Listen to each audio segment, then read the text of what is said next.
दोस्तों नमस्कार। आपकी सफलता ही मेरा मिशन है। ज्ञान कोश एजुकेशन पर आपका अभिनंदन है। दोस्तों, काफ़ी समय बाद हम लोग मिल रहे हैं और आप लोगों को शिकायत भी होगी कि सर इतना दिन तक आप कहाँ थे। तो इसके लिए सबसे पहले तो मैं क्षमा प्रार्थी हूँ। दोस्तों, इसके पहले मैं बता देना चाहता हूँ अपनी सफाई में, क्योंकि मैं आप लोगों का एक तरह से अपराधी हूँ, मैं मानता हूँ।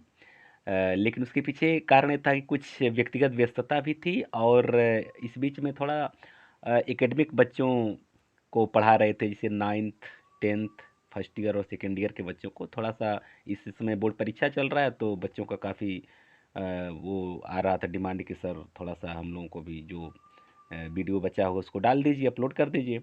तो फिर मैं उधर थोड़ा ध्यान दे दिया था। उधर अभी टीजीटी पीजीटी का परीक्षा इतना नज़दीक था नहीं, इसलिए हम सोचे कि चलिए जब समय आएगा तो फिर उसको भी अपना शुरुआत किया जाएगा।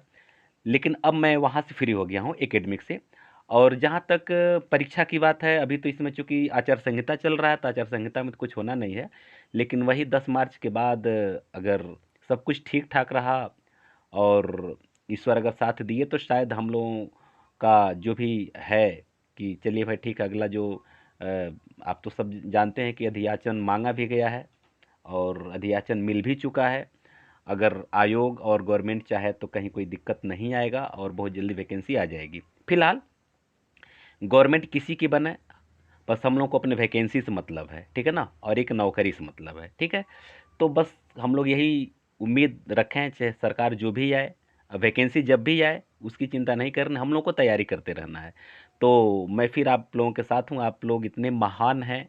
एक चीज़ तो मैं बड़े फ़क्र के साथ कहना चाहता हूँ कि हालांकि 4-5 महीने तक टीजीटी पीजीटी का मैंने कोई वीडियो अपलोड नहीं किया, लेकिन आप लोग एक ट्रस्ट बनाए रखें मेरे साथ, ज्ञानकोश एजुकेशन के साथ।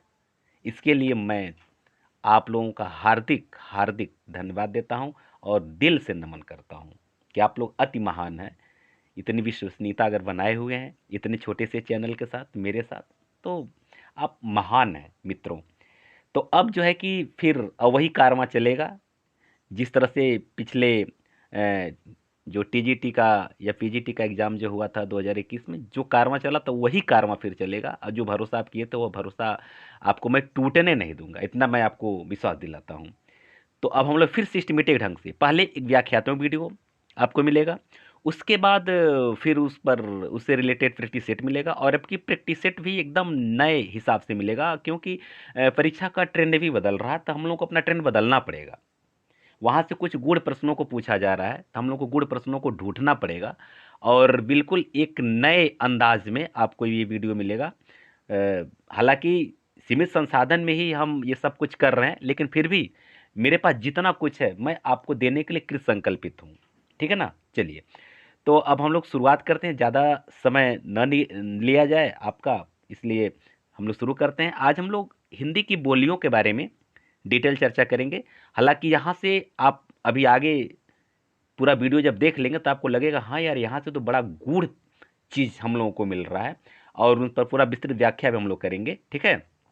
और जितना आप यहाँ से देख लेंगे ना, निश्चित एक हर परीक्षा में यहाँ से एक दो प्रश्न अक्सर आते हैं। तो आइए शुरू करते हैं हम लोग। मित्रों, ये जो हिंदी की बोलियों की जहाँ तक बात है, आप जानते हैं कि हिंदी जो उपभाषा है कितनी होती है, वह उपभाषा किन किन अपभ्रंश से निकले हैं, ये सब भी थोड़ा सा जान लिया जाए। उसके बाद से कौन आ कारांत है, कौन ओ कारांत है, यहाँ से प्रश्न आते हैं और जब यहाँ से प्रश्न आते हैं तो थोड़ा सा फंसना लाजमी है, क्योंकि जब बेसिक स्तर की जब केवल जानकारी रहेगी तो बहुत कुछ नहीं हो पाएगा। तो हम लोग अब अंदर तक पहुँचेंगे और हर एक चीज़ को निचोड़ निचोड़ करके जानेंगे। तो देखिए, आप सब जानते हैं, ये तो बेसिक चीज़ है कि पश्चिमी हिंदी शौरसेनी अपभ्रंश से निकली है और जाहिर सी बात है कि केवल न केवल पश्चिमी हिंदी बल्कि राजस्थानी और पहाड़ी हिंदी भी शौरसेनी अपभ्रंश से ही निकली है, ठीक है ना। जैसा कि आप सब यहाँ देख रहे हैं, शौरसेनी अपभ्रंश से पश्चिमी हिंदी, राजस्थानी हिंदी और यहाँ देखिए पहाड़ी हिंदी, ठीक है ना, पहाड़ी हिंदी। अब जो है कि बात ये निकल करके आती है कि पश्चिमी हिंदी के अंतर्गत कितनी बोलियां होती हैं, आप सब जानते हैं, कोई नई बात नहीं है। वो भाषाएं कितनी होती हैं आप भी जानते हैं, वो भाषाएं 5 होती हैं। कौन कौन, ये भी जान लीजिए। पश्चिमी हिंदी, राजस्थानी हिंदी, पहाड़ी हिंदी, पूर्वी हिंदी और बिहारी हिंदी। ये 5 जो है ये उपभाषाएं होती हैं और हर एक उपभाषाओं के बारे में जानेंगे। वह किस अपभ्रंश से निकली इसके बारे में जानेंगे। आइए देखिए, अब जो पश्चिमी हिंदी की बात अगर हम करते हैं तो देखिए यहाँ जो 3 बोलियां हैं, हालांकि पश्चिमी हिंदी में तो कुल 5 बोलियां हैं, लेकिन यहाँ 6 आप हैं। कौरवी, हरियाणवी या वांगरू, दक्षिणी ब्रज भाषा, बुंदेली और कन्नौजी। तो मित्रों ये दक्षिणी भाषा ये फिलहाल दक्षिण की है, इसलिए हम लोग मतलब यही मान के चलते हैं, या हर विद्वान यही मान के चलते हैं कि मतलब पश्चिमी हिंदी में केवल 5 ही मुख्य बोलियां होती हैं, जिसमें कौरवी, हरियाणवी, ब्रजभाषा, बुंदेली और कन्नौजी। अब जो कौरवी बोली जो है, कौरवी और हरियाणवी, अब दक्षिणी की बात चलिए छोड़िए अभी, कौरवी और हरियाणवी बोली जो है आकारांत बहुल है। आकारांत बहुला का मतलब क्या होता है कि उसके अंत में आ ऐसा कुछ शब्दों का प्रयोग मतलब ज्यादा होता है, उसको हम आकारांत बोली कह सकते हैं, ठीक है ना। तो कौरवी में भी इसका प्रयोग होता है, हरियाणवी या वांगरू में भी इसका प्रयोग होता है। यहां से प्रश्न आता है कि निम्न में कौन आकारांत बोली है, तो 2 याद रखेंगे, कौरवी और हरियाणवी, ठीक है ना, ये मुख्यतः है। आगे देखिए, अगर ओ कारांत बहुला की बात अगर हम करते हैं तो ओ कारांत बहुल बोली जो है कि ये 3 है, ब्रजभाषा, बुंदेली और कन्नौजी, ये 3 है, ठीक है ना। अब देखिए ब्रजभाषा क्या है, आप जानते हैं जिसे कि ओ कारांत मतलब अंत में ओ यानी यो, खायो, पायो, जायो, आयो, गयो, ऐसा कुछ होता है। जैसा कि आप मीरा के पदों की बात कर लीजिए, या फिर सूरदास के पदों की बात कर लीजिए, जो भी ब्रजभाषा के जो कवि हैं उनकी बात कर लीजिए, तो ऐसा मिलता है। जैसे मीरा के अगर पद की बात किया जाए तो चलिए एक मैं आपको बता दे रहा हूँ, उससे क्लियर भी हो जाएगा। जैसे उनका एक पद है, पायो जी में तो राम रतन धन पायो, पायो जी में तो राम रतन धन पायो, वस्तु अमोलक दी सतगुरु ने, वस्तु अमोलक दी सतगुरु ने, कृपा कर अपनायो, पायो जी मैं तो राम रतन धन पायो, खर्चे नहीं कोई चोर न ले हैं, दिन दिन बढ़त सवायो, पायो जी मैं तो राम रतन धन पायो। दोस्तों पहला मुझे गाना तो नहीं आता, लेकिन फिर भी चलिए थोड़ा सा आपके मनोरंजन के लिए। हाँ तो देखिए, आयो, गायो, पायो, खोवायो, ऐसा कुछ है ना, तो वही ओ कारांत बहुला हो जाता है। आगे समझ में ना। तो ये इसमें ब्रज भाषा भी है, बुंदेली भी है, कन्नौजी भी है। तो ब्रज और बुंदेल का जो क्षेत्र है आप जान ही रहे हैं, कन्नौज का क्षेत्र, ये 3 क्षेत्र जो है ये ओ कारांत बहुला के अंतर्गत आता है, यानी ब्रज भाषा, बुंदेली और कन्नौजी ओ कारांत बहुला है। राजस्थानी भाषा की अगर बात करते हैं तो आप जानते हैं कि राजस्थानी भाषा में ये 4 बोलियां होती हैं, मारवाड़ी, जयपुरी, मेवाती और मालवी। जबकि हम जयपुरी को ढूंढाड़ी भी कहते हैं, आप इसको अच्छी तरह से जानते हैं, इसको हमेशा याद भी रखिएगा, अक्सर पूछता है कि किस बोली को ढूंढाड़ी कहा जाता है, ठीक है। तो ये हो गया आपका जयपुरी। इसमें जो है कि ट बहुला होता है, ट बहुला ज़्यादा होता है, यानी कि लास्ट में ट का प्रयोग ज़्यादा होता है, ठीक है ना। ये चाहे चारों जो बोलियां हैं ये होती हैं। पहाड़ी हिंदी के अंतर्गत जो है कि इसका कहीं कुछ विशेष मतलब ऐसा कोई विशेष वर्ण नहीं है, जो ऐसा कोई बहुला नहीं है जिसकी वजह से इसका कहीं वर्गीकरण नहीं किया गया है, ठीक है। हालांकि ऐसा नहीं कि हर एक बोली की एक विशेषता होती है, जो कि हम लोग अभी आगे पढ़ेंगे, धैर्य बना कर रखिए, इसका पूरा डिटेल हम लोग पढ़ेंगे। इसलिए हम कहें कि वीडियो अंत तक देखिए ना, एकदम बहुत शानदार ये आपका मतलब ये वीडियो है, बहुत शानदार सेशन है, देखिए इसको। पूर्वी हिंदी की बात अगर हम करते हैं तो आप जानते हैं कि ये अर्धमागधी अपभ्रंश से निकली हुई है, ठीक है ना। और इसके अंतर्गत 3 बोलियां हैं, अवधी, बघेली और छत्तीसगढ़ी। यह भी कुछ इसमें कुछ बोलियां जो हैं कि यह भी एक विशेष बहुला प्रधान होती हैं, उसका हम लोग आगे चर्चा करेंगे, ठीक है। मागधी की बात अगर किया जाए तो मागधी अपभ्रंश से बिहारी हिंदी निकली है, और बिहारी हिंदी के अंतर्गत आप जान रहे हैं कि ये जो है कि भोजपुरी, मगही और मैथिली, ये 3 बोलियां निकली हैं।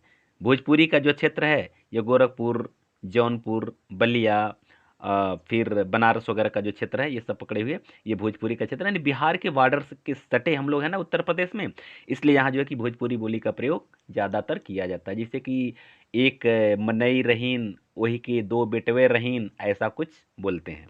ठीक है,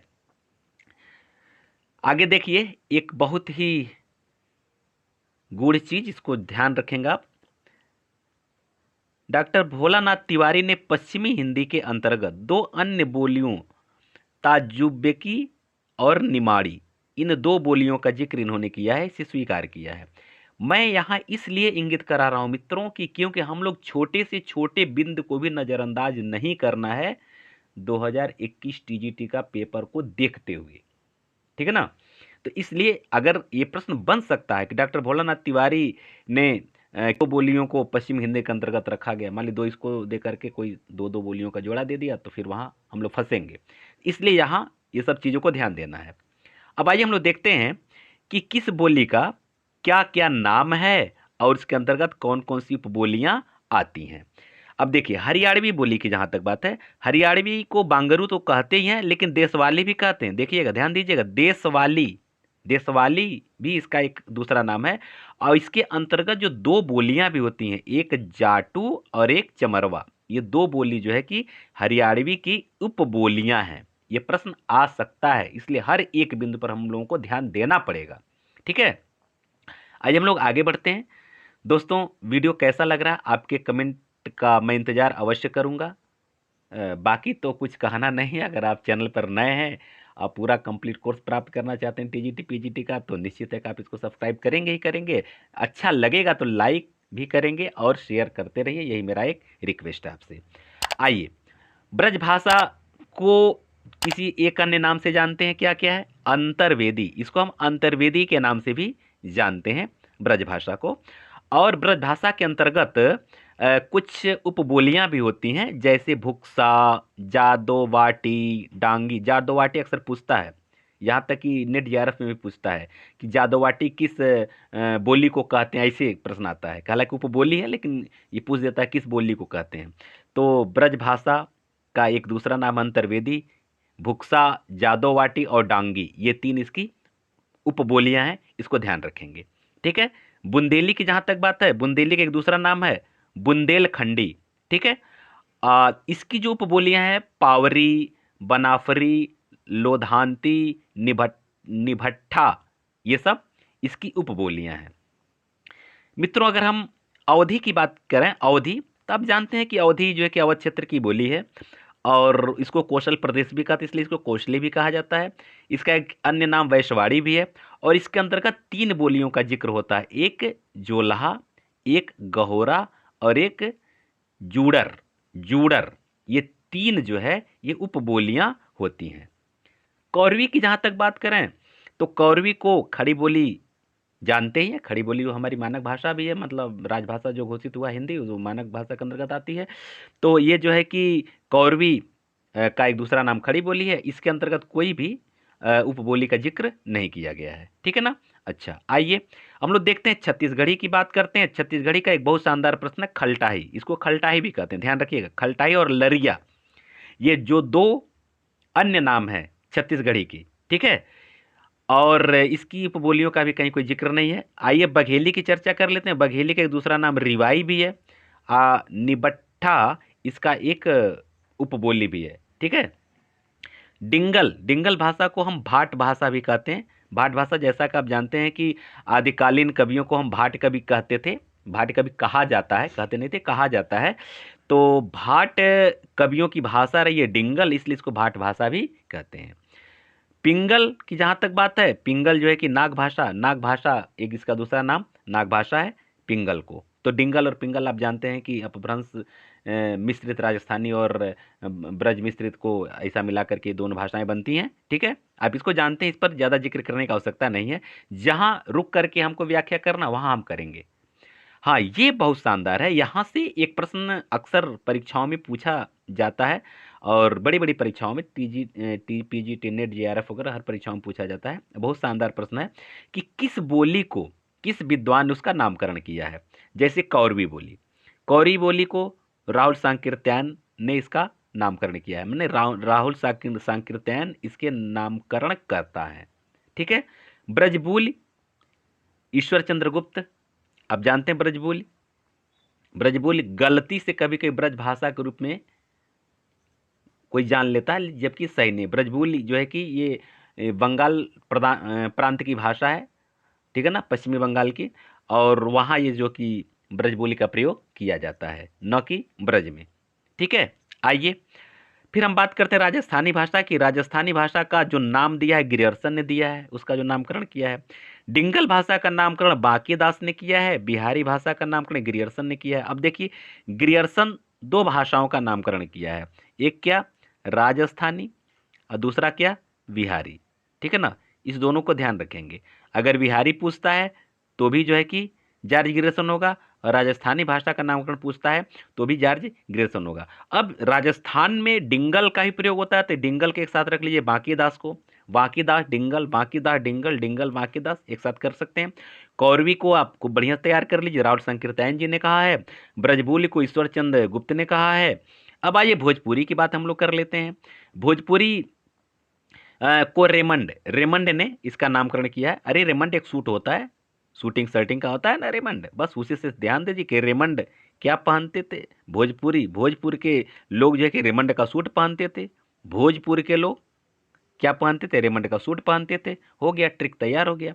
मैथिली की जहां तक बात है, कोलब्रुक, कोलब्रुक जो है ये मैथिली, अरे मैथिल कहते हैं, मैथिली, मैथिल कोकिल, कोकिल माने कोयल, कोक से कोयल, तो कोक मैथिल कोकिल, कोक मैथिल कोकिल, कोकिल कोल, कोकिल कोल, तो मैथिल कोकिल, ऐसे मतलब आप रिलेट करके कह सकते हैं। जबकि जानते हैं मैथिल कोकिल किसको कहा जाता है, आप जानते हैं, ठीक है ना, विद्यापति को कहा जाता है। ठीक है, आगे देखिए। अब हम लोग आगे पढ़ते हैं कि कौन सी भाषा किस क्षेत्र में बोली जाती है और किस प्रकार के बहुलता, किस वर्ण की बहुलता उसमें पाई जाती है। अब आइए हम लोग देख लेते हैं ओकारांत, यानी ओ बहुला जो बोली है वह क्या क्या है, इसको जान लिया जाए। ओ बहुला बोली 7 है। ब्रजभाषा है, बुंदेली है, कन्नौजी है, अभी अभी इसको हम लोग पढ़े भी हैं जस्ट इसके पहले। इसके अलावा देखिए, राजस्थान की 2 बोली, मारवाड़ी और मालवी, और पहाड़ी की 2 बोली, कुमाऊनी और गढ़वाली। अब इस तरह से आप रिलेट करके तैयार कर लेंगे तो गलत नहीं होगा। ओ बहुला वाला जो है ये ब्रजभाषा, बुंदेली और कन्नौजी, ये तो पहले से है। इसके अलावा राजस्थान की जो 2 बोलियां हैं, मारवाड़ी और मालवी, और पहाड़ी की जो 2 बोलियां हैं, कुमाऊनी और गढ़वाली, ये दोनों भी ओकारांत ही यानी ओकार बहुला हैं। ओकार बहुला होती है, ठीक है ना, मतलब इसमें ओ का ज़्यादातर प्रयोग किया जाता है। अब इसके हम लोग क्षेत्रों की बात कर लेते हैं ना, क्षेत्र, आइए हम लोग क्षेत्र की बात कर लेते हैं।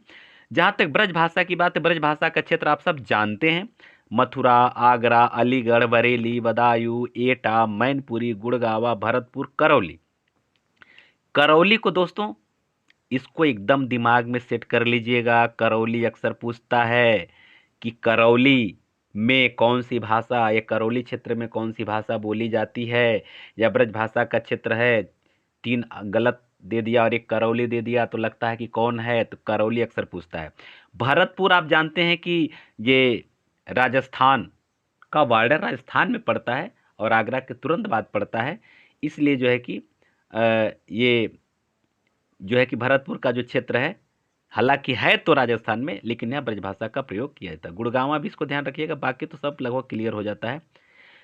अब बुंदेली की जहाँ तक बात करते हैं तो उत्तर प्रदेश के कुछ जिलों में जैसे कि झांसी, उरई, जालौन, हमीरपुर, इन इतने जिलों में तो बुंदेली का प्रयोग उत्तर प्रदेश में किया जाता है। साथ ही साथ मध्य प्रदेश के सागर में, ओरछा में, दतिया में और होशंगाबाद, माने सागर, ओरछा, दतिया, होशंगा, इन सब क्षेत्रों में भी बुंदेली का ही प्रभाव है, बुंदेली भाषा का प्रयोग किया जाता है।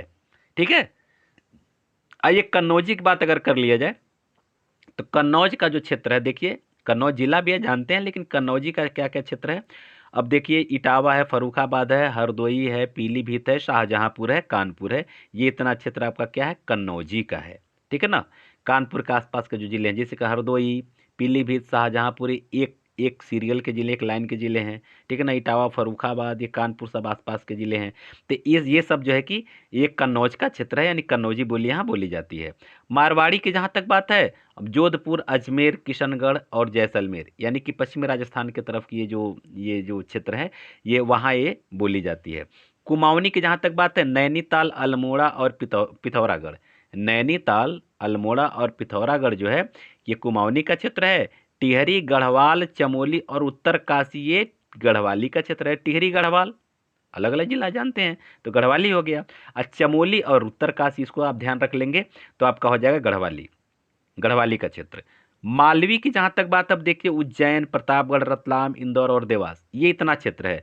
और देखिए ये सब आप यहाँ थोड़ा ध्यान दीजिए, कुछ ऐसी चीज़ें हैं जो बॉर्डर के इर्द, जिस मान ली भोजपुरी की जहाँ तक बात है, भोजपुरी बोली जो है कि कुछ बिहार के ज़िलों में, कुछ यूपी के ज़िलों में, जो बिल्कुल जो आसपास के जो ज़िले हैं, यानी कि सीमावर्ती जो ज़िले हैं वहाँ बोली जाती है। उसी तरह से देखिए, अब यहाँ देखिए ये राजस्थान की हालांकि ये बोली है ना, लेकिन देखिए उज्जैन मध्य प्रदेश में है, रतलाम मध्य प्रदेश में है, इंदौर मध्य प्रदेश में है। ठीक है ना। तो ये सब मध्य प्रदेश में भी ये सब बोलियां बोली जाती हैं, हालांकि है तो राजस्थानी, लेकिन यहाँ भी बोली जाती है। उसी तरह से अभी आप जस्ट पढ़े हैं, यहाँ अगर हम बात कर लेते हैं उत्तर बुंदेलीखंड, बुंदेली की बात कर लेते हैं, तो देखिए उत्तर प्रदेश में बोली जाती है और मध्य प्रदेश में बोली जाती है। और अभी हम लोग और भी आगे बढ़ेंगे तो देखिए हर एक चीज़ से सामना होगा, जो भी मतलब जो प्रदेश की जो बोलियां होती हैं वह सीमावर्ती क्षेत्रों में उसका प्रभाव रहता है, और उस आसपास के क्षेत्रों में वो सब बोलियां बोली जाती हैं। आइए हम लोग कौरवी की बात कर लेते हैं। कौरवी जो है कि बिजनौर, रामपुर, मुरादाबाद, मेरठ, मुजफ्फरपुर, सहारनपुर, दिल्ली और गाजियाबाद, ये सब जो है कि उत्तरी, सबसे उत्तर उत्तर प्रदेश की ये सब ये जिले हैं। बिजनौर हुआ, रामपुर हुआ, मुरादाबाद हुआ, मेरठ हुआ, मुजफ्फरपुर हुआ, सहारनपुर हुआ, गाजियाबाद, दिल्ली, सब उत्तरी क्षेत्र के हैं। और यहाँ जो है कि कौरवी बोली जाती है। ठीक है ना। चलिए हम लोग आगे बढ़ते हैं। दोस्तों आपके कमेंट का इंतज़ार रहेगा, बस एक लाइक और शेयर करते चलिए। नए हैं तो चैनल को सब्सक्राइब कर लीजिए। दक्षिणी की बात अगर हम करते हैं तो दक्षिण भारत, बीजापुर, गोलकुंडा, अहमदनगर, हैदराबाद, ये सब दक्षिण के सब ये क्षेत्र हैं। बीजापुर हुआ, गोलकुंडा हुआ, अहमदनगर हुआ, हैदराबाद हुआ, सब दक्षिणी क्षेत्र हैं, इसलिए यहाँ दक्षिणी भाषा का दक्षिणी बोली का प्रयोग किया जाता है। अवधि का क्षेत्र हम लोग देख लेते हैं, बड़ा विशाल क्षेत्र है अवधि का। अवध यानी अयोध्या, जानते हैं अयोध्या, लखीमपुर खीरी, बहराइच, गोंडा, बाराबंकी, लखनऊ, सीतापुर, उन्नाव, फैजाबाद, सुल्तानपुर, रायबरेली, इलाहाबाद, जौनपुर, मिर्ज़ापुर और प्रतापगढ़, इतना लंबा क्षेत्र है अवधि का। इतने बड़े क्षेत्र में बोली जाती है ये सब अवधि। अब समझिए उत्तर प्रदेश से लेकर के आप आ जाइए, देखिए मिर्ज़ापुर तक। ठीक है ना। और देखिए यहाँ बहराइच से लेकर के चले आइए प्रतापगढ़ तक, काफ़ी लंबा चौड़ा क्षेत्र पकड़ रहा है। और इनको आप थोड़ा सा एक नज़र अवश्य गहराई से देख लेंगे, यहाँ से प्रश्न बनते हैं मित्रों। बघेली की जहाँ तक बात है, बघेली जो है रीवा है, जबलपुर है, मांडला है, मिर्ज़ापुर है, ये सब जो है कि मध्य प्रदेश के क्षेत्र हैं। मिर्ज़ापुर ही केवल उत्तर प्रदेश का क्षेत्र है, और इसका जो केंद्र होता है रीवा, रीवा इसका केंद्र है जो कि मध्य प्रदेश में ही पड़ता है। तो ये बघेली का ये क्षेत्र है। ठीक है ना। भोजपुरी की जहाँ तक बात है, आइए भोजपुरी की बात हम लोग कर लेते हैं। जैसा कि हम लोग मान लीजिए गोरखपुर महाराज इनका जो क्षेत्र है, इधर हम लोग अगर पूर्वी उत्तर प्रदेश की बात कर लेते हैं तो भोजपुर, शाहाबाद, छपरा, चंपारण, गोरखपुर, देवरिया, गाजीपुर, बलिया, बनारस। अब ये देखिए इसमें बिहार, हालांकि भोजपुरी जो है कि बिहारी बोली है, लेकिन भोजपुर, शाहाबाद, छपरा, चंपारण ये इतना ही केवल बिहार का है। बाकी उत्तर प्रदेश का ये सीमावर्ती जिला है, इसलिए यहाँ भी भोजपुरी बोली का प्रभाव है। ठीक है। आइए हम लोग आगे और भी थोड़ा सा बढ़िया से समझते हैं कि चार यहाँ जो मुख्य बोलियां हैं, इन चार बोलियों की क्या क्या मुख्य विशेषताएं हैं, इसके बारे में हम लोग अध्ययन कर लेते हैं आज।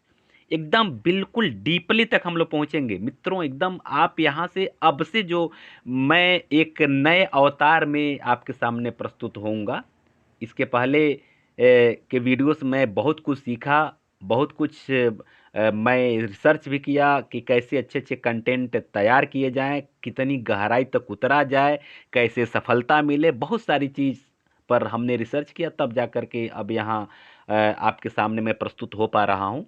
और मेरा प्रयास कितना सार्थक हो रहा है आपका कमेंट बताएगा, ठीक है ना।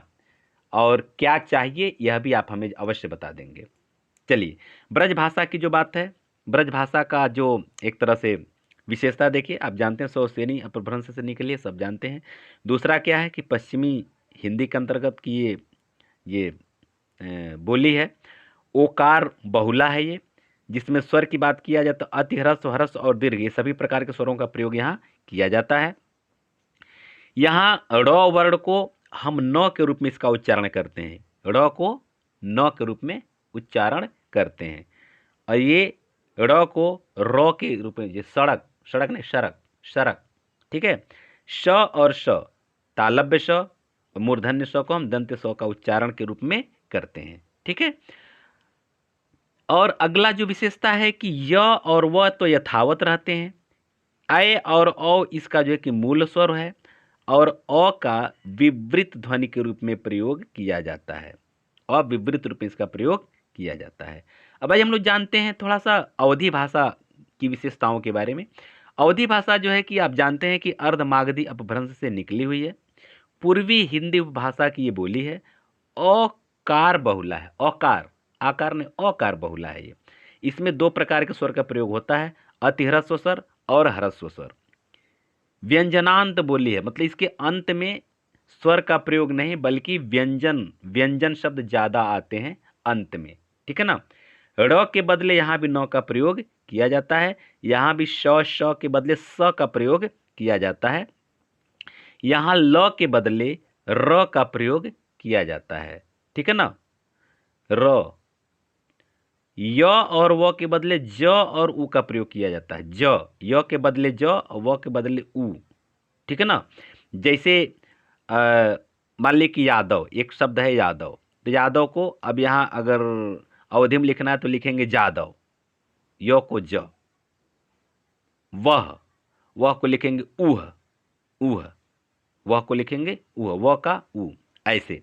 बस समझ में आ गया ना। चलिए, अय और औ के बदले ऐ और औ का प्रयोग करते हैं। अय, ऐसा नहीं ऐसा, औ, औरत नहीं औरत, ऐसे, ठीक है ना। अय और औ के बदले ऐ और औ का प्रयोग करते हैं। और औ का यहाँ समृद्ध रूप में प्रयोग किया जाता है, समृद्ध ध्वनि के रूप में अ का प्रयोग किया जाता है, ठीक है। आइए आइए कौरवी की बात हम कर लेते हैं। तो कौरवी जो है सौरसेनी अपभ्रंश से निकली है, पश्चिमी हिंदी की बोली है, आकार बहुला है, और ह्रस्व और दीर्घ ये दो स्वर का प्रयोग यहाँ होता है, क्योंकि कौरवी आकार है, अभी हम लोग इसके पहले पढ़े भी हैं, ठीक है।